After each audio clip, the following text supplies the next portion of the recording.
What's up, brother? Hey, man. How you doing, man? Dude, what's going on with you, man? I love following you and your career, and you've had a great career. I've seen you at Comic-Con in New York. Yeah. You enjoy this. I mean, I just heard what you had to say, meeting the people. But what's next for you? Like, what are you working on? Wow. Well, we're going to get to this weekend. We got a lot of things planned with Greene this weekend. We're going to represent here at the Arnold Classic. The Arnold Classic, this is the 25th anniversary, I believe. So every 5 years, they started last year where they bring back a lot of the champions from past years. And earlier in my career, I was fortunate enough to actually become one of those guys that are being honored a little bit later in a special ceremony within the show. So at the Arnold Classic weekend this year, they're bringing all the past competitors that have won this title competition back to stand on stage to have a moment with Arnold and be presented an award. So that is the next thing that we're going to accomplish this weekend. And then beyond that, well, we got the documentary that we're releasing that we're right now settling some of the things behind the scenes that allow it to continue to go forward with being released. It's called Kai. Really excited about being able to do it. It took us about the better part of the last 3 years to kind of get it together. COVID had a very big influence on some of the obstacles and challenges with getting it done. But we're very, very excited to have finished it.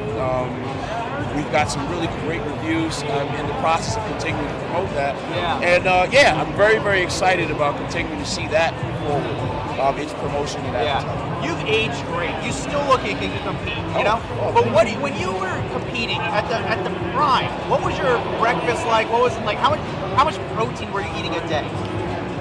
It depends. It varies. I think your goals will strongly shape and influence what natural steps you make in the course of your day. But in the earlier portion of my career, I was concerned with trying to put on more size, more muscle. And as a result, man, I had to eat like a machine. In the midpoint of my career, I was concerned with staying detailed and still maintaining as much lean body mass as possible to compete very well against other athletes that were in my sport. So again, I had to eat like a machine. And then now at the other part of my life, and certainly though I'm not retired, but certainly at another time in my career, closer to the later than I was 20 years ago, I still find myself having to eat like a machine. And when I say that, I mean to say that you eat methodically. A certain amount of protein, a certain amount of fats, a certain amount of complex carbs, simple carbs, and certainly less today than I had to do maybe 20 years ago. But it still is a target that has to be aimed for. So it's continual work that has to be done, and the numbers can vary. I can do anywhere between 6,000 calories in a day, and sometimes come down to maybe 2,500, depending on where we are in the process of preparation. So it just depends. Testosterone. It's a hot topic right now on social media. Is testosterone, just educate, is testosterone considered a steroid, or is it just like a supplement? Yes, it is. It's a steroid or a supplement? Well, if you're buying a PED, performance enhancement, or if you're buying testosterone for natural hormone, male replacement therapy, male hormone replacement therapy, there's a number of issues. There's a lot of reasons why people would possibly use those kinds of things. And with that said, it is to my knowledge, yes. But there are plenty of supplements that are designed to boost your own natural testosterone production. So, and usually when that is your goal, that's something that you're very clear about. And with that, you're able to take steps that are also as clear with solving that in. I'm not saying you, I'm just saying in general. In gym, you've been around in a lot of gyms, the gym culture for a long time.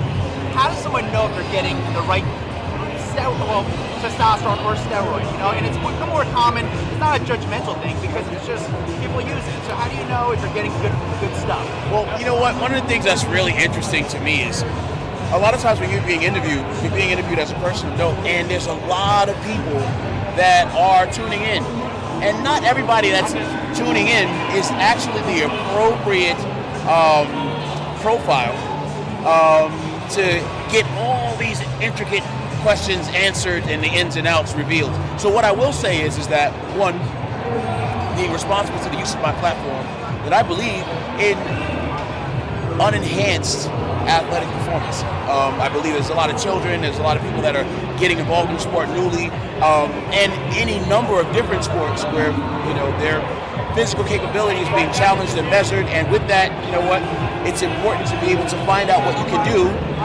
and to be willing to go as far as you can and beyond that, from an unenhanced perspective, being natural. Yeah.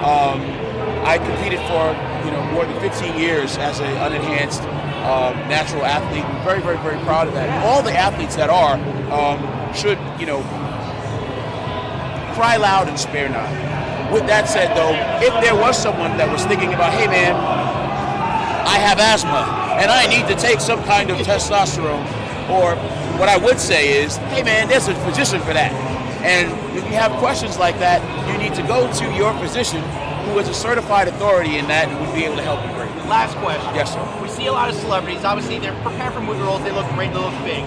Now, you're not in their cabinet and know what they're doing. But what do you think? And allegedly, what do you think these guys are taking to look so good for these movie roles? I think you have people that are really, really committed to developing themselves as the character. And I've heard stories of how an actor can be so committed to the development of their skill set that they can literally lose themselves in the role, in the character that they're playing. I think if that's said, man, in truth, that is an expression of somebody that really, really wants it and is really committed to their craft beyond what a lot of people would say is normal. With that said, man, if you're asking me what are they doing, I think you're talking about a person that's just really, really, really committed to discovering their greatness, and because of that, they're willing to go beyond where the average person is willing to go to make that happen. I love it, my friend. You're a legend. Thank you so much, man. Good to see you, man. Likewise. I appreciate the opportunity.